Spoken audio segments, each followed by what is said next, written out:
Assalamualaikum warahmatullahi wabarakatuh. Di dalam hadits diceritakan, ketika seorang hamba dalam keadaan nazah, maka lisannya tertutup dan masuklah 4 malaikat kepadanya. Malaikat itu mengucapkan, "Semoga keselamatan tetap tercurahkan kepadamu. Aku ini adalah malaikat yang diserahi mengurus rizkimu. Aku telah mencarinya di bumi timur dan barat, maka aku tidak menemukan rizkimu satu siapanpun." Menjelang saat kematian, kemudian masuklah malaikat yang kedua. Malaikat itu mengucapkan, "Semoga keselamatan tetap tercurahkan kepadamu. Aku ini adalah malaikat yang diserahi mengurus minumanmu dari air dan lainnya.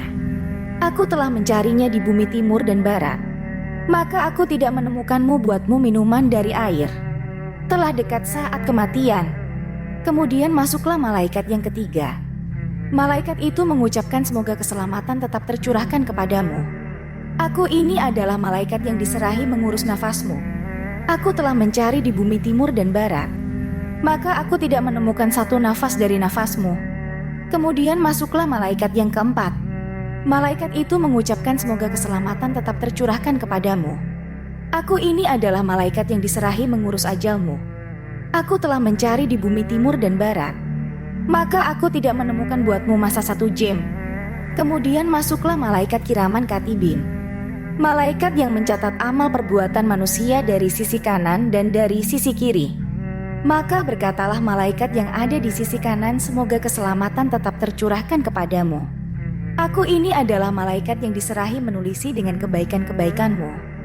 Lalu malaikat itu mengeluarkan buku yang putih, kemudian memperlihatkan buku catatannya kepada hamba ini. Seraya berkata, "Lihatlah amal perbuatanmu." Ketika hamba ini melihat catatan amalnya, ia nampak gembira dan senang hatinya.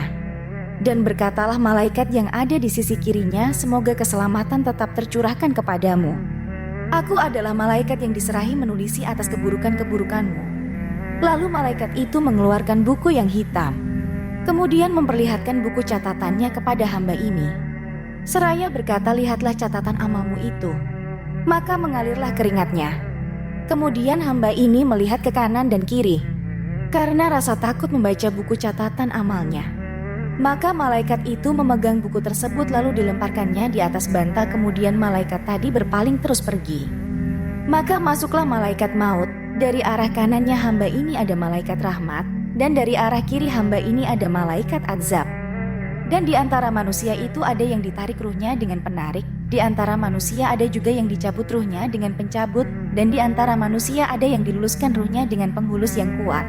Ketika ruh itu sampai di tenggorokan, baru malaikat maut mengambilnya. Kalau orang itu dari golongan ahli yang beruntung, maka memanggillah malaikat rahmat. Dan kalau orang itu termasuk dari golongan ahli celaka, maka memanggillah malaikat azab. Lalu malaikat itu mengambil nyawa dan membawanya naik ke hadirat Tuhan semesta alam. Jika orang itu termasuk golongan dari ahli yang beruntung, maka Allah berfirman, "Kembalikan ruh itu ke badannya," sehingga ruh itu melihat apa yang terjadi pada jasadnya.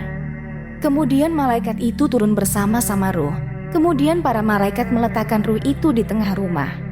Akhirnya ruh itu melihat pada orang yang susah atas kematiannya dan orang yang tidak merasa susah atas kematiannya. Akan tetapi ruh itu tidak mampu berbicara. Ketika jenazah itu dibawa menuju kuburnya, maka Allah memerintahkan agar ruh itu kembali kepada jasadnya sebagaimana halnya waktu di dunia. Ada beberapa pendapat tentang riwayat ini. Sebagian ulama berkata, ruh itu dikembalikan di dalam jasadnya sebagaimana yang ada waktu di dunianya, kemudian ia duduk dan ditanya.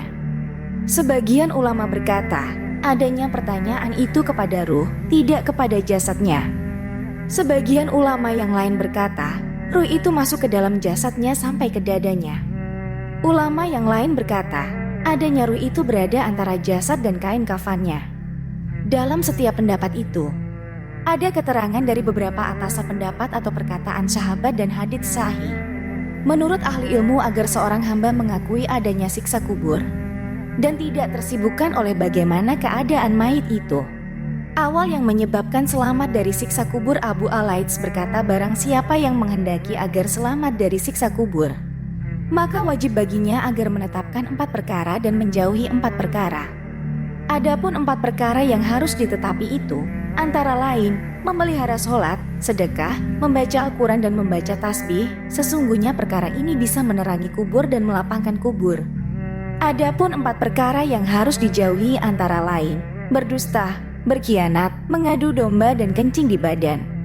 Nabi Muhammad SAW telah bersabda, sucikanlah air kencing itu, maka sesungguhnya kebanyakan siksa kubur akibat dari air kencing. Kemudian turunlah 2 malaikat yang kasar, yang bisa merobekkan bumi dengan kukunya. Kedua malaikat itu adalah Munkar dan Nakir, lalu keduanya duduk, seraya bertanya kepada mayit, siapa Tuhanmu? Sampai akhir pertanyaan. Jika mayit ini termasuk golongan dari ahli yang beruntung, maka mayit itu menjawab, Allah Tuhanku, Muhammad Nabiku, Islam agamaku. Kedua malaikat itu akan berkata kepada mayit, tidurlah kamu, sebagaimana tidurnya pengantin baru. Kemudian kedua malaikat itu membuka lubang untuk mayit di dekat kepalanya, hingga mayit itu bisa melihat melalui dari lubang tersebut itu kepada rumah dan tempatnya di dalam surga.